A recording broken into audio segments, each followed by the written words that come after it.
Welcome to Speak Your Mind by Climobilize. My guest for this session is Shelia Muxlow. Shelia is the Associate Director at Indigenous Climate Action. In this session, Shelia will be discussing why has declaring climate emergencies failed to affect meaningful change. Shelia, it's great to have you with us today. Thanks, Brad. Happy to be here. The floor is yours. Okay, well, yeah, thank you. And great to be able to have this discussion, the space for the conversation. Um, so yeah, just introducing myself. My name is Shelia Muxlow again. I am the daughter of settlers, folks who immigrated over to Turtle Island in the early 1900s from England and Ireland, and then later in the 1960s from the Netherlands. I grew up on the unceded territories of the Stalo, actually in a place called the Fraser Valley, where my family benefited from the farmland that was created there from early colonization. I came into the social justice, climate justice movement work through the student movements, going to school out in the University of Ottawa, and working on some anti-war and like human rights issues. And that brought me actually up to northern Alberta, where I feel like I really cut my teeth when it came to working on climate justice and being alongside in the struggles for Indigenous rights and sovereignty, working with folks from the Dene and the Cree, Athabasca Chippewa First Nation, Mikisew Cree, and others in the Indigenous peoples movement, to like just to understand what was happening with the expansion of the tar sands, so the major mining industries, and then also being within the environmental movement as a settler and like bearing witness to the gap in relationships, the gap in resourcing, the gap in respect for Indigenous people's leadership when it came to addressing major climate problems like the expansion of oil and gas mines, and supporting climate solutions. And sorry, so yeah, so I'm in the role of associate director with Indigenous Climate Action, and Indigenous Climate Action, emerged in response to the essential gap in alignment with Indigenous leadership in addressing the climate crisis. So we've been around for about 7 years now. We're an Indigenous-led organization, got an incredible team. Ariel Deranger is our executive director. We were founded by Melina Labucon Massimo, Jesse Cardinal, Crystal Lehman, with the support of Clayton Thomas Mueller and Heather Milton Lightning. And I just really want to, make sure that I'm clear in naming kind of the influences, the mentors, and the folks who have supported me to kind of get to where I am as a white settler person in the climate justice movement, offering some thoughts here today. Also a mom, got a 9-year-old, keeps me busy. So yeah, this question, why has declaring climate emergencies failed to create meaningful change? And I think it's a great one. I think it brings up a lot for me, because I think there's multiple reasons. I'm like, the one, like, I think, starting with like emerge, and what does it mean to be calling in an emergency, and what does like even grappling with the fact that we are in an emergency do to us as human beings in our bodies? I know from what we know with mental health and nervous system science, when you're in an emergency, most of us as humans, we're either in a fight, a flight, a freeze, or a fawn response. And those responses aren't necessarily the best place to be deciding strategy to get us out of emergency situations. And I think, for a lot of us as humans too, when we're thrown, this idea, this information about what's happening with our climate, with the day-to-day experiences of the wildfires, the flooding, of the vast change in temperature, like it's very freezing and immobilizing. And so I think that it can lend itself to us not feeling really motivated to know what to do next. That said, I think there's also an issue with like, who are we like telling about this emergency? Who are these decision makers that we are demanding or paying attention to these calls for climate emergencies. And when we think about who are the decision makers at this time, and we take into context like the root cause of why we are in this situation in the first place, it is hard not to, I guess, just grapple with like we're essentially asking, systems like abusive systems, like systems that are rooted in needing to extract from the land, justifying mass displacement and genocide of indigenous peoples to access those lands and territories. And we're asking them to figure out what the solution is to this emergency. And so, it's this like, we're essentially looking to the abuser to say, hey, figure out this problem.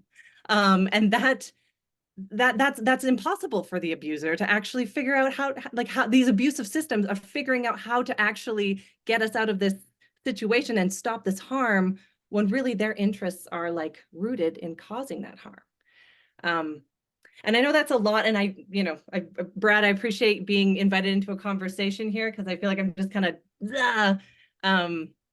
Well, no, don't worry. This is a view that needs to be shared. So I appreciate. It's not exactly something that can be said easily. There's a lot there. But let's try and focus on something specific. Indigenous people have a different relationship with the land and with each other. And if these emergencies are failing, what leadership can Indigenous people bring to the table with their experiences, their life experiences? How can they guide us towards a more respectful future, a more collaborative relationship with the natural world? Yeah, I mean, again, by being given the platform and the decision-making like power and the resources to do so. And that really comes from like having a respect for Indigenous ways, Indigenous culture, Indigenous value systems.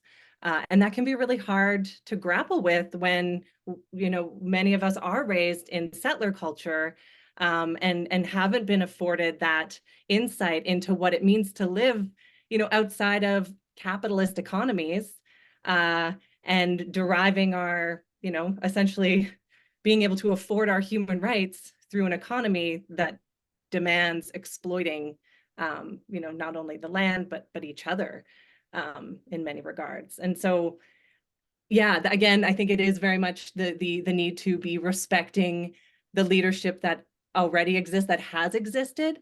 I think for, I think it takes a lot of humility for those of us who are non-Indigenous wanting to be working more deeply alongside Indigenous folks, to kind of quiet down sometimes, and to take that step back and be able to listen. I know for myself, it was such an eye opener and a heart opener, to realize that, for the first 20 years of my life, I had no idea what was really going on in the country of, so-called Canada, when it came to the relationship to the Indigenous peoples here. And again, even, sharing a little bit about my own kind of family's connection to that, we don't like, if we don't take the time to learn that, and if we don't take the time to kind of feel that, it's going to be hard for us to actually build some authentic relationships and get to a place where we can start to respect Indigenous leadership and unlearn, our own kind of ways of maybe thinking we know what's right, acting with a sense of urgency, trying to put things into really clear boxes, whatever it is, so that they can so that we can actually like start to relearn what it means to be in good relationship, again, to each other, to the land that we're living on, and interrupting these like practices of harm. Yeah. Actually, I think maybe you could shed some light on what is special about the Indigenous culture that brings their message and their approach that we might not know. We think we know. We think we know a lot of stuff, But how can you comment on what impresses you or what you see in the culture of Indigenous people that we just don't understand how important it is because we have capitalism on our brains. Yeah. You know what really stands out to me is like the appreciation for what it means to hold a collective rights framework. And something that was, again, interesting that I learned was like the Declaration of Human Rights, right, was something that came into being at the UN level around 1947, 1948, post World War II, because of all the horrors that, people had experienced with that um, event. But at that time, Indigenous people were not invited into that conversation around human rights. And actually, the discourse on Indigenous rights was continuously being minimized and pushed aside within the UN and international levels because it was so vastly confrontational to the nation state government systems that were seeking to like establish themselves as powers within the world. And again, we look at where the UN Declaration on Indigenous Rights didn't even come into being until 2007. And even then, we saw how nation state governments, including Canada, were really threatened by it and continue to be threatened by it. And I think it does have to do with this collective rights aspect that is a direct confrontation to capitalism, to justifications of, sacrificing one segment of the population or the planet to feed another or to support another. It demands a different way of thinking about outcomes. So there's not just like a winner and a loser, but actually, the possibility that like, hey, there is enough here for all of us. How do we collectively engage with it? That said, I mean, yeah, I guess I just want to be clear that like I can't speak, like I'm not speaking on behalf of anybody who is Indigenous. I'm yeah, wanting to just be like, I'm just reflecting on what it is that I've appreciated in learning about, Indigenous ways of being. On And that making on that note, maybe you could just explore the concept in Indigenous communities of well-being and what that means to the community, because it's not something that we think about a whole lot outside of in our capitalist, developed world. Well-being is something maybe it goes be to our family, and maybe a little bit in the community, not that much. What's yeah, different in these communities when that word comes up? again, I don't want to speak for what it means, like what an Indigenous perspective on well-being is, but I guess I can speak on like what I have learned to come to appreciate about thinking about well-being and the reality really that like we are all interconnected, and what we do to ourselves does impact how we then are able to show up in relationship to each other, and what we do to the land and the water and the other living beings around us does directly impact how we are able to then continue to live in relationship to the land and the water, whether it's harvesting, whether it's going to take like a nice cool swim in the summertime. If we're not actually caring about what's happening to those waterways, we're not caring about what's happening to those glacier systems, we're not going to have any water left to swim in. Um, Or yeah, drink? or drink. And it is wild, the compartmentalization that like our settler culture has been able to do, or capitalist culture has been able to do, to think that like, oh, we're just going to build this huge building over here, and it's gonna need to cement over this river system, or I guess actually I could speak even more directly to like the agricultural land that was created in the Stalo Valley where my family uh, and I grew up. They drained a whole lake. Sumac Lake, to essentially create farmland. And the impacts of that were that they had drained a whole breeding ground for sturgeon. It was also like a habitat for all of these wild birds. It was just like it was like a lifeblood for like the ecosystem there. But again, this kind of mentality of like, oh, we're going to drain the lake, and all of those other impacts are like externalities, right? They don't need to fit in the formula because the benefit is going to be we got more farmland, we're going to bring in more settlers, we're going to be able to like boost agricultural production, that's going to be able to like, ship back to Britain, whatever kind of the formulas are. And I think, yeah, from what I've been able to appreciate over time is the vast potential for thinking outside of those capitalist formulas into ways of yeah, how does an ecosystem actually interact with itself to create multiple benefits that maybe can't be owned particularly by like one people or one person, but or one do, corporation. or one Uh, corporation. Yeah, but it does essentially like boost us all up. um yeah. yeah. Um, you talked about the word emergency and how it can make us put us in that fight or flight response. And I spoke with a psychologist recently, and we talked about, we evolved to be afraid of um, um, things that were right in front of us, a saber-toothed tiger, and this is a long-term challenge. And we tried to coax people along and say, you know what, things are changing. We need to adapt, but it hasn't gotten us very far. So if we can't coax people along calmly, Mm. what options do we have? I mean, I know you're not the authority on this, nor am I, but if we can't coax them, and can we use emergencies better? Because emergencies, if your house is on fire, you're going to get out of the house. You're not going to think about it very long. So there a role for getting people, you know, somewhat fearful with a plan to move forward with that fear.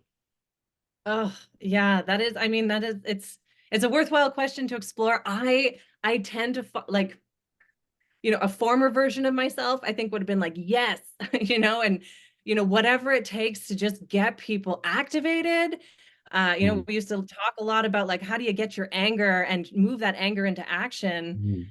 mm, Um, but I do feel like I feel like I've changed a little bit because I think we actually got to get to a place that where people feel more of a sense of like hope for something different. Because mm, and it kind of goes back to again, there's been some really good work done on naming these behaviors from our colonial systems, from our capitalist systems that kind of inevitably we get caught in again and again, and we keep perpetuating the problem. But Tima Okun is somebody who wrote some really good stuff, and she calls it white supremacy culture. And, as a white person, I found it really helpful because it allowed me to look at behaviors, that are changeable rather than get stuck in kind of a place of like, white guilt or white shame. Um, but one of the behaviors is a sense of urgency. And again, kind of going back to like when we're in a place in that sense of urgency, like you said, like running out of the house because it's on fire, we're probably going to forget some really important things in the house, because inevitably we're not going to even have the capacity to think about them. And it feels similar when we get caught in a sense of urgency with climate, because as we've seen, some of the climate solutions out there, they're talking about putting silica on the Arctic Ocean to reflect back the sun. That again, to come from a place of fear, okay, maybe, yeah, we got to stop it mm, now, but mm. that's really forgetting again that wider ecosystem impact that Right. putting silica on the ocean would have. So Well, mhm. after so much delay, those crazy ideas come to the forefront, and people think, "Oh yeah, let's try it," because things are so bad. Which, unfortunately, it seems like we're getting closer and closer to those crazy choices. And then we have the geoengineering companies running the show, and that's frightening at a whole new level. Um, but as we come to the end, I want to say this has been a really interesting conversation. Certainly not a mainstream conversation, which we're trying to bring these ideas to the forefront. Um, what if you have any final thoughts or messages for the audience, what would that be? Yeah, I guess it is like how do we go about addressing like a major issue like climate change in a way that is thoughtful about changing the systems and the relationships that we have to get to a place where we're actually more capable of making good decisions. And, for us at Indigenous Climate Action, very much invested in supporting the Indigenous peoples movement and the leadership that has been long existing to protect the lands and waters on these territories and globally. Um, and there are ways for us all to be getting in alongside and showing up, in support of that leadership. Increasingly at the UN level, we're seeing Indigenous people's rights and sovereignty understood as necessary for climate solutions. That statistics of 80% of the world's intact biodiversity is within lands and territories that are governed and protected by Indigenous peoples. How do we think about expanding those jurisdictions? And again, for those of us who are living on those territories, like this is a way for writing our relations, like really being able to just reclaim a bit of our own humanity too, in how we show up for ourselves and others in a good way. I think the summary is that we need to shift our thinking. Our cultural approach is let's maintain this destructive system and try and reduce the harm. And that's never going to work. We Mhm. need to think about the system that we use to enrich ourselves. How can we make it less harmful so we have less correcting to do? And we don't have that much time. I want to thank you so much for being with us. Your ideas are fantastic. I hope people got a lot of good ideas to ponder. And best of luck to you, and as we embark on a new year. Thank you, Brad. And yeah, I look forward to more discussion. Me too.